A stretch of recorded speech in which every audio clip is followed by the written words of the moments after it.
Lettre numéro 50. L'influence moderniste dans nos chapelles. Introduction.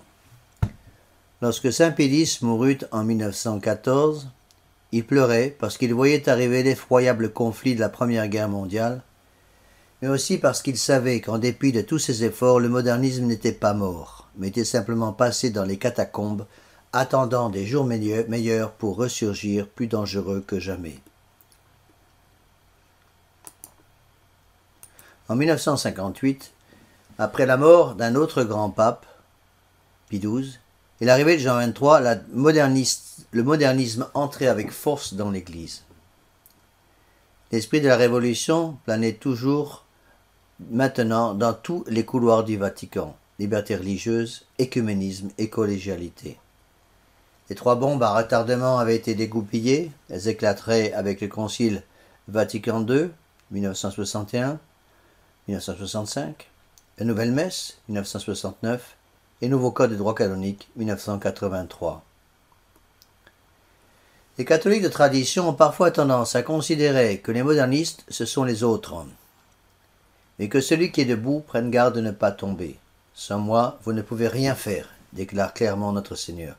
Nul ne peut servir deux maîtres à la fois.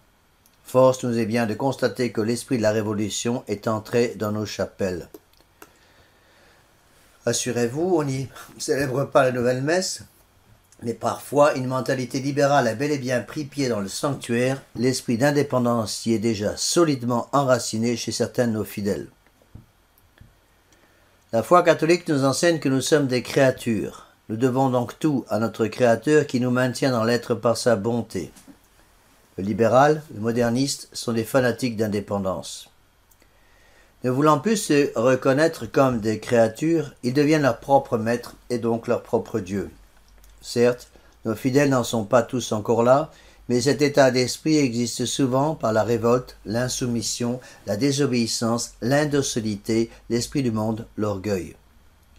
Ne nous croyons pas protégés de ces influences, ne sous-estimons pas le danger, il est réel, il existe, à deux pas de nous, parfois déjà enraciné dans notre âme, souvent à notre insu. Que nous le voulions ou non, nous avons respiré le libéralisme ambiant par tous les pores de notre peau et nous l'avons sucé avec le nez, le lait de notre mère. Quand on vit dans une poubelle, il n'est pas possible de ne pas se sentir mauvais. Ayons suffisamment d'humilité pour reconnaître qu'il y a un problème et ne pratiquons pas la politique de l'autruche en nous voilant la face pour ne pas voir le danger. Qu'est-ce que le modernisme? Saint Pédis, qui condamna ce modernisme en 1907 par son encyclique Pascendi, définissait ce dernier comme l'égout collecteur de toutes les hérésies. La racine de cette hérésie monstrueuse est le subjectivisme, une indépendance de l'intelligence qui ne veut plus dépendre du réel mais qui veut faire sa propre vérité parce que la liberté n'est plus la faculté de se mouvoir dans le bien mais le droit de faire ce que l'on veut. De ce subjectivisme vont découler comme naturellement agnosticisme, l'intelligence est incapable de trouver le vrai, de toucher le réel, évolutionnisme, tout change, tout évolue, la vérité n'est que l'adaptation de l'intelligence à la vie, au mouvement, au temps présent. Et immanentisme, tout vient de nous-mêmes, nous faisons notre propre vérité. Les portes sont alors ouvertes à tous les excès. Nous sommes dans le rêve, l'irréel, l'idéalisme et le délire total. Saint Thomas d'Aquin est jeté dehors, remplacé par Descartes, Kant, Hegel, Sartre et consorts. Les consciences, viciées par ces idées folles, deviennent incapables de suivre la loi divine, les intelligences incapables d'atteindre leur objet formel, le vrai, et les volontés ne peuvent plus atteindre le bien.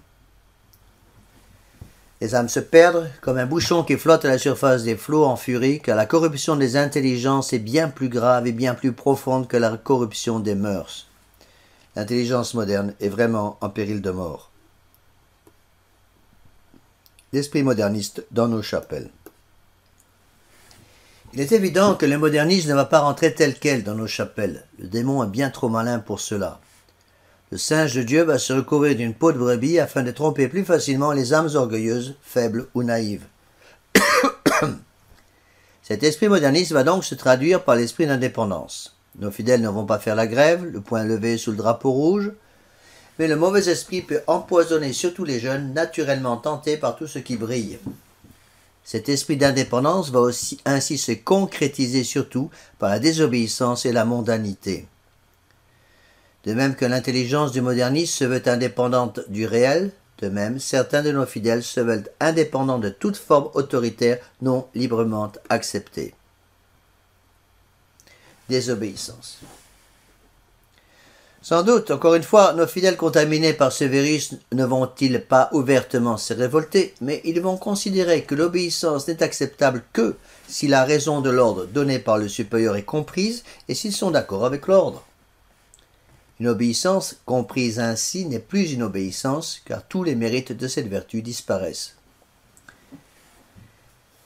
Ils oublient que si le supérieur légitime donne un ordre légitime, ils doivent obéir, même s'ils ne comprennent pas pourquoi l'ordre est ainsi donné et même si cet ordre ne leur plaît pas. Si les enfants discutent tous les ordres donnés par leurs parents, la maison devient vite ingouvernable. Prenons un exemple tout simple. On voit parfois des femmes qui viennent dans nos chapelles et qui refusent catégoriquement de mettre une mantille ou un voile sur la tête. Pourtant, cette tradition remonte au tout premier temps de l'Église, puisque saint Paul en parle déjà et que le premier successeur de saint Pierre, le pape Saint Lin, l'a établi comme règle. Les motifs invoqués par ces femmes pour ne pas obéir sont toujours les mêmes. Cela ne me plaît pas du tout, j'ai l'air d'une musulmane, c'est idiot.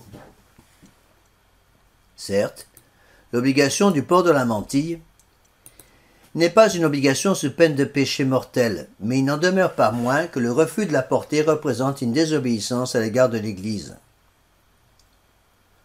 N'y a-t-il pas derrière tout cela l'orgueil d'une âme qui se veut libérer des contraintes de l'obéissance? Une femme qui refuse de porter une mantille à la chapelle pourra-t-elle reconnaître l'autorité de son mari sur elle? Je précise tout de suite que les hommes ne sont parfois guère plus intelligents et se révoltent de la même façon puérile. Comment peut-on, avec des principes pareils, suivre celui qui a voulu être obéissant jusqu'à la mort et la mort de la croix? Mondanité. L'esprit du monde est incompatible avec l'esprit de notre Seigneur. L'amour de soi-même jusqu'au mépris de Dieu a fait la cité terrestre, l'amour de Dieu jusqu'au mépris de soi-même a fait la cité céleste, saint Augustin. Certains de nos fidèles veulent plaire à la fois au monde et à Dieu.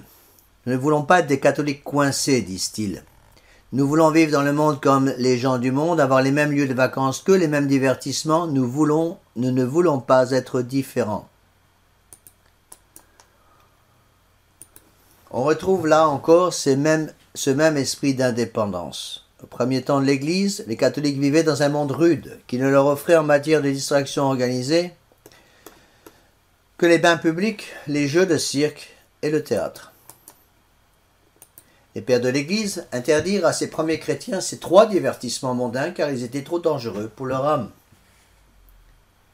Le saint curé d'Ars, patron céleste de tous les curés et tous les prieurs, a passé de longues années à extirper de son petit village les deux fléaux de la danse et des cabarets. Que dirait-il en assistant au rallye organisé par nos catholiques tradis, BCBG, ou aux soirées dansantes qui suivent malheureusement la plupart de nos mariages dans la tradition? Être catholique traditionnel ne veut pas simplement dire que l'on assiste chaque dimanche à y piéter à la messe traditionnelle. Cela veut dire que l'on vit tous les jours dans la tradition de l'Église catholique.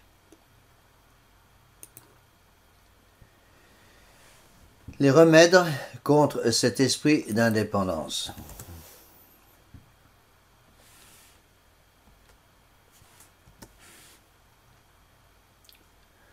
On ne comprend rien à l'esprit révolutionnaire tant qu'on n'a pas compris que la révolution est toute forme de vie intérieure. La vie d'oraison rapproche de Dieu et donc éloigne de l'esprit du monde. La vie d'oraison donne l'esprit de dépendance à l'égard de Dieu. La vie d'oraison purifie la volonté propre et assainit l'intelligence. L'orgueil intellectuel est à la base du subjectivisme moderniste, de l'esprit d'indépendance, alors que l'humilité, au contraire, nous rend dépendants de Dieu. Dans le terreau de l'humilité, Dieu va planter la graine de sa grâce. Cette graine va croître par les vertus de docilité et d'obéissance, et ces vertus morales vont produire la fleur de la fidélité. La fidélité nous amène à la porte du ciel par la persévérance finale. L'humilité, terrain indispensable pour faire pousser ces vertus morales, ne peut fleurir sans une vie intérieure profonde. Le quart d'heure de raison quotidien constitue ainsi un garde-fou contre l'esprit d'indépendance. Celui qui médite chaque jour sera beaucoup plus fort pour lutter contre les tentations de désobéissance et la mondanité. Mais une forte vie d'oraison ne peut exister sans l'énergie donnée par les sacrements, surtout les sacrements de pénitence et de Sainte Eucharistie. La confession fréquente, au moins mensuelle, et la communion encore plus fréquente, le dimanche et si possible au moins une fois au cours de la semaine.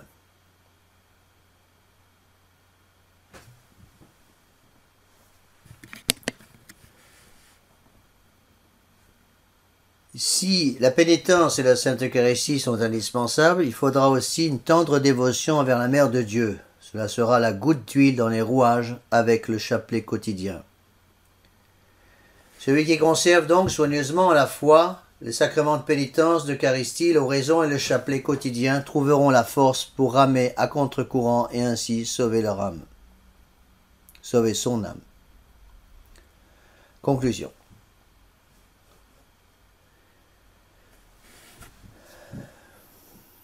On ne va pas au ciel en carrosse, ni en tapis roulant. La croix sera donc au centre de la vie des catholiques qui veut faire de sa vie une dépendance constante de Dieu.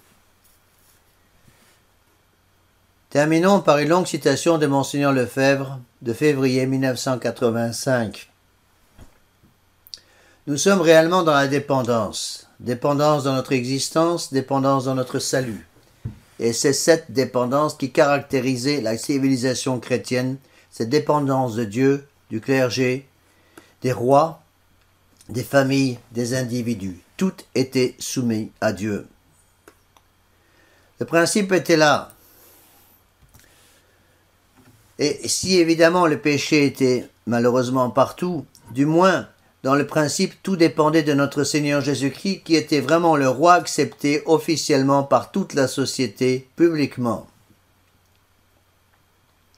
Alors, il y avait cet esprit de dépendance, de simplicité, de discrétion, d'humilité dans les foyers. Les gens sentaient le besoin d'aller au médecin des âmes, d'aller à notre Seigneur Jésus-Christ, d'être dépendants de lui.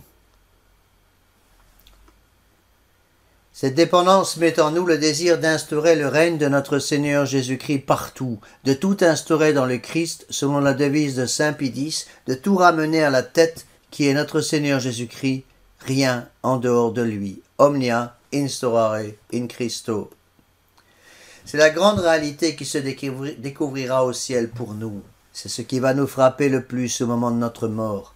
Je ne savais pas que j'étais si dépendant de Dieu, que tout dépendait de notre Seigneur Jésus-Christ pour mon salut. Je découvre maintenant la réalité que Dieu, c'est tout pour mon salut, c'est tout pour ma rédemption. Et nous regretterons à ce moment-là de n'avoir pas passé notre vie dans cette totale dépendance de Dieu, dans cette totale dépendance de notre Seigneur Jésus-Christ pour notre salut et le salut des âmes. Tout dévoué à notre Seigneur Jésus-Christ et sa très sainte mère.